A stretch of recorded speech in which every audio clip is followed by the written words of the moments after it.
Nike running is making a strong comeback after facing tough competition from brands like HOKA, On, and ASICS.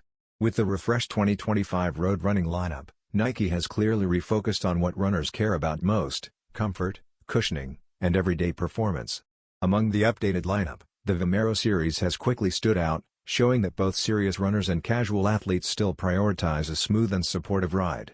On October 16, Nike officially launches the Nike Vomero Premium worldwide. This model represents the most comfort-focused option in the Vomero family. While the Vomero 18 and the Vomero Plus already deliver impressive cushioning at more accessible price points, the Vomero Premium takes things to the next level. Priced at $230, it is designed for those who want maximum underfoot comfort without compromise. The Vomero Premium features a premium upper paired with a bold sole setup built for a soft, responsive feel.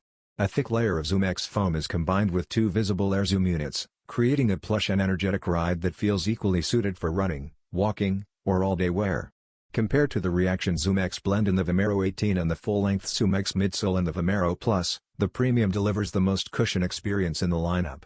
It blends classic Nike design inspiration from the 1990s with modern foam technology, earning praise from runners and non-runners alike. Over the next 6 months, Nike plans to release more than 15 colorways for both men and women. Bold options like Hyper Pink Volt and Blue Tint Pink Spell highlight the Premium's standout style. The Nike Vomero Premium will be available through Nike and select retailers, with more updates expected as new colorways drop.